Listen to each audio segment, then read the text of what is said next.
Hey, what's going on, guys? Welcome back to another Idle Angels video.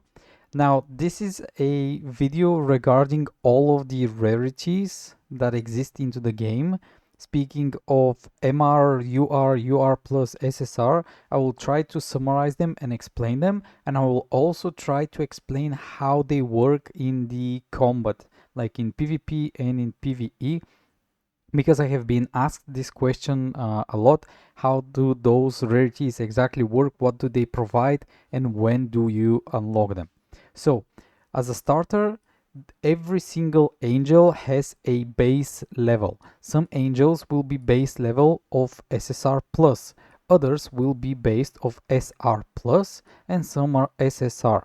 What is good to be mentioned is that the lowest rarities N, R, R plus, SR, SR plus, and SSR, all of them don't have a upgrade to UR and above, except Enmu. Enmu can be upgraded to a higher rarity and has the incarnation level, but the other SSR angels, as you can see, they don't have the option. They don't have anything over here on the skill. So Enmu is the only angel from the SSR or below levels that is possible to upgrade further.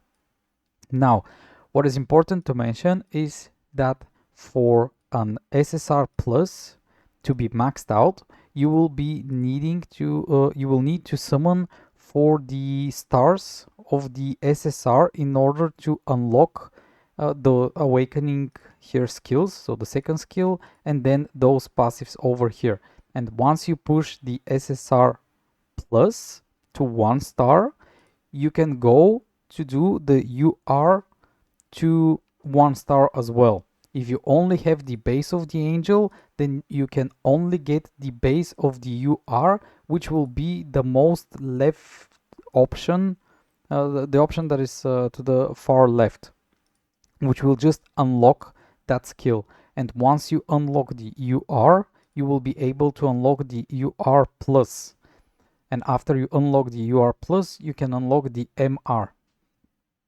And the incarnation is something totally separate to those UR, UR plus, and MR levels. So once you summon the angel and the angel is SSR plus, you can freely just start summoning for the incarnation level. And this is what I usually suggest to people. Most of the times the incarnation level is the better option to summon for the angel. So let's talk about priorities in the PvP. So what goes first and what goes second? Some angels have passives, and the passive could be under the incarnation. Over here, as you can see, on incarnation, we see a passive, and this will take effect first on a battle. So on the field, once the battle starts, you have a pre-battle phase in which all passives are activated. After that, all incarnation levels are activated. Then are the UR plus skills that are quoted as pre-battle. So some of the UR skills over here might have a pre-battle effect. So those will be activated after. Then it's the MR stuff, and then it's the UR plus skills, and then it's the UR skills, and then it's the SSR skill. So I know it's too much to take, but I will just repeat it. First, it's all passives, then it's the incarnation level, then it's the UR plus pre-battle effects, then it's the MR skill, then it's the UR plus, then it's the UR, and then it's the SSR skill. So that's why the incarnation level is one of the most important for almost all angels, because if you put a Lilith, for instance, on position 1, or Nemesis, because Nemesis has a lot of speed, so if you put Nemesis on position 1 and the Nemesis is on incarnation level 5, she will activate her incarnation in the beginning of the game. And as you can see, there's a passive as well, so she will activate her passive too.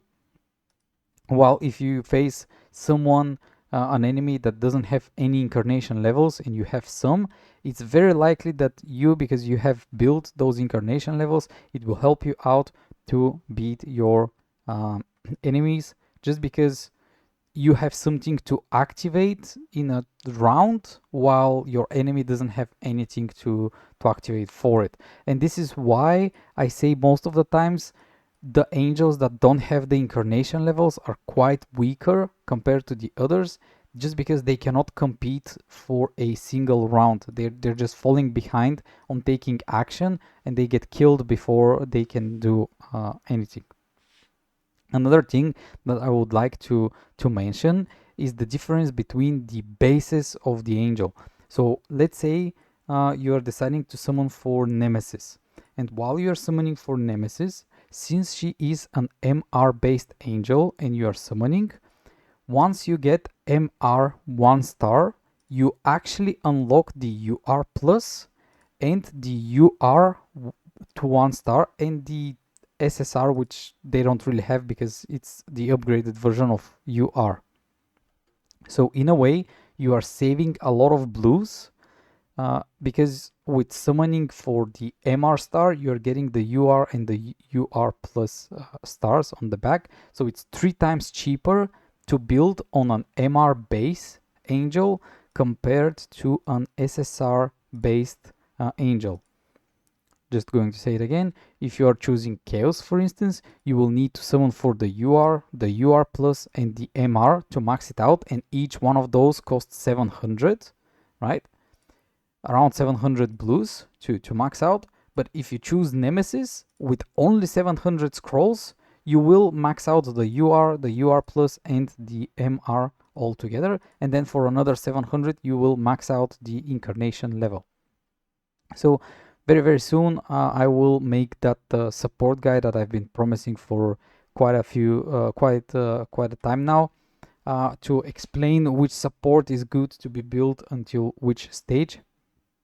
But in general, guys, the idea is that the MR base angels are the strongest option to go, especially as early on, and that's why on the DPS rank list I say that Nemesis is one of the best, then is Anubis, and then is Lilith, which I still haven't summoned, but I do think I will summon Lilith after I finish with Nemesis. Personally, in my opinion, there are some angels that are just good to own and to have early on, even though they are not MR based. For instance, like Horus for the UR plus, it's good to summon because this is a death evasion. Same instances with Sim on incarnation level 3. This gives another death evasion. Death evasion is probably the most broken thing in the game. If you can have immunity or death evasion for your team, then that is amazing. So definitely there are some better options than maxing out an MR base angel straight up. But overall, maxing out an MR angel will provide you a lot more benefits than you would if you try to max out an SSR plus, and definitely the MR will be way cheaper. So overall, this was what I wanted to explain. I hope it was not too complicated for you guys, but I think it's a good to have overall knowledge with what takes priority in PvP, and also for PvE it's the same, but the bosses don't have incarnation skills yet, I think. I haven't pushed that far, but I know that until the stage 130 we haven't seen any incarnation skills for the bosses. So for PvE, if you have incarnation skills, you are always going to be first. So that will be it for this video. If you have any questions, don't hesitate to post them down in the comments, and I will try to explain them as much as I can. And once again, thank you all for watching, and I'll see you on the next video.